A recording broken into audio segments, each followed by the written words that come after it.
ബേപ്പൂർ ഖാലി P T Abdul Khader Musliyar കേട്ടിട്ടില്ലേ നിങ്ങൾ?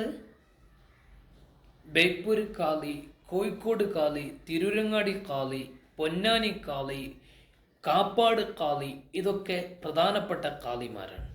കേരളത്തിൽ എല്ലാ മഹല്ലുകളിലും അല്ലെങ്കിൽ അങ്ങോളമുള്ള എല്ലാ സ്ഥലങ്ങളിലും ഖാലി ഉണ്ടെങ്കിൽ പ്രധാനപ്പെട്ട ചില ഖാലികളാണ് ഞാൻ നേരത്തെ പറഞ്ഞ ഖാലിമാർ. ബേപ്പൂർ ഖാലി എന്നുള്ളത് മഹത്തായ ഒരു പദവിയാണ്. ബേപ്പൂരിലും പരിസര പ്രദേശങ്ങളിലൊക്കെ ഖാലിയായി അവരോധിക്കുക എന്നുള്ളത് ഒരു ഭാഗ്യം തന്നെയാണ്.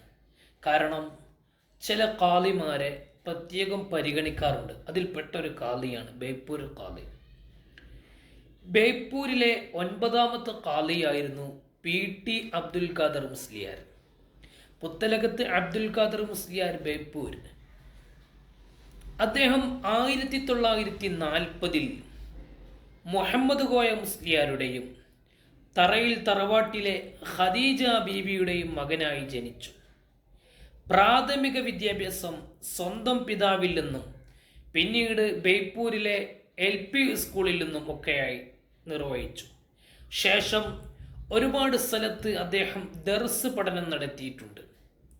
ബേപ്പൂര്, ചാലിയം, കോഴിക്കോട്, കായംകുളം ഹസനിയ, പടന്ന, വളപട്ടണം, അഴീക്കോട് തുടങ്ങി ഒരുപാട് സ്ഥലങ്ങളിൽ അദ്ദേഹം ദർസ് പഠനം നടത്തിയിട്ടുണ്ട്. അദ്ദേഹത്തിൻ്റെ ഉസ്താദുമാർ, പിതാക്കന്മാർ, അദ്ദേഹത്തിൻ്റെ ഗുരുനാഥന്മാർ, ഒന്ന് അദ്ദേഹത്തിൻ്റെ ഉസ്താദ്, ഉപ്പയായ ഉസ്താദ് മുഹമ്മദ് കോയ മുസ്ലിയാർ, അദ്ദേഹത്തിൻ്റെ ഉപ്പയാണ്, ഉസ്താദും കൂടിയാണ്. സമസ്ത കേരള ജംഇയ്യത്തുൽ ഉലമയുടെ മുഷാവറ മെമ്പറായിരുന്നു. ഒരു കാലത്ത് വഫാത്താകുന്നതിന് കുറച്ച് മുമ്പ് അദ്ദേഹം സമസ്തയുടെ ട്രഷററായി പ്രവർത്തിച്ചിട്ടുണ്ട്. കോഴിക്കോട് ജില്ല ട്രഷററായി പ്രവർത്തിച്ചിട്ടുണ്ട്. കോഴിക്കോട് ജില്ല സെക്രട്ടറിയായി പ്രവർത്തിച്ചിട്ടുണ്ട്. അങ്ങനെയൊക്കെ പ്രവർത്തിച്ചിട്ടുണ്ട്. സമസ്തയുടെ സമുന്നത നേതാക്കളിൽ പ്രമുഖരാണ് അദ്ദേഹം. PP മുഹമ്മദ് കോയ മുസ്ലിയാർ ബേപ്പൂർ. അദ്ദേഹത്തിൻ്റെ അടുത്ത് ആദ്യം പഠിച്ചു. പിന്നെ ഒരുപാട് ഉസ്താദുമാരെടുത്ത് പഠിച്ചു. ഉസ്താദുൽ അസാത്തീഫ് OK സൈനുദ്ദീൻ കുട്ടി മുസ്ലിയാർ ഉസ്താദിൻ്റെ അടുത്ത് പഠിച്ചു.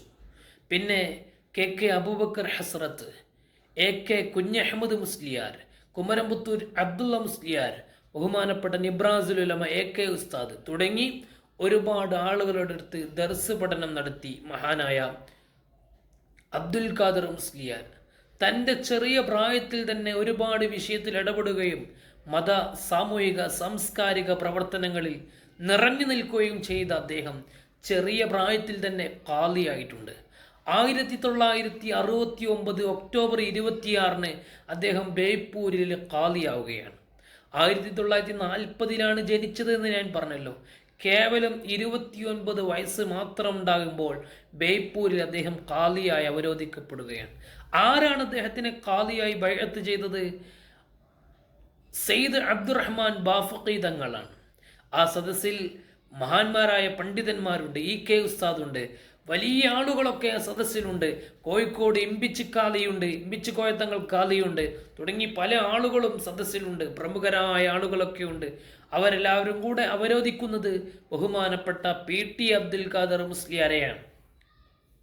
1969 ഒക്ടോബർ 26 മുതൽ 2016 ഒക്ടോബർ 16 വരെ അദ്ദേഹം ഖാലിയായി അവരോധിക്കപ്പെടുകയാണ്. മരിക്കുന്ന ദിവസം വരെ ഖാലിയാണ്.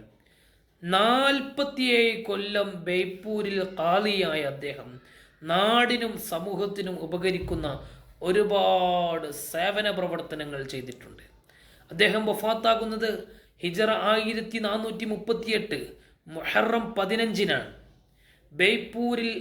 ബേപ്പൂർ ഖാലിപ്പള്ളി, വലിയ പള്ളിയുണ്ട് ബേപ്പൂർ ടൗണിനോട് ചേർന്നിട്ടുള്ള അടുത്ത് തന്നെ ഒരു പള്ളിയുണ്ട്.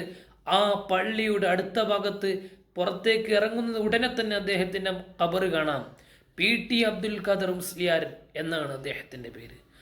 അല്ലാഹു സുബ്ഹാനഹു തആല ബഹുമാനപ്പെട്ട PT അബ്ദുൽ ഖാദർ മുസ്ലിയാരുടെ ദർജ ഉയർത്തി കൊടുക്കുമാറാവട്ടെ. അവരുടെയൊക്കെ മദദും ഹിഫ്ളും അല്ലാഹു നമുക്ക് നൽകുമാറാവട്ടെ.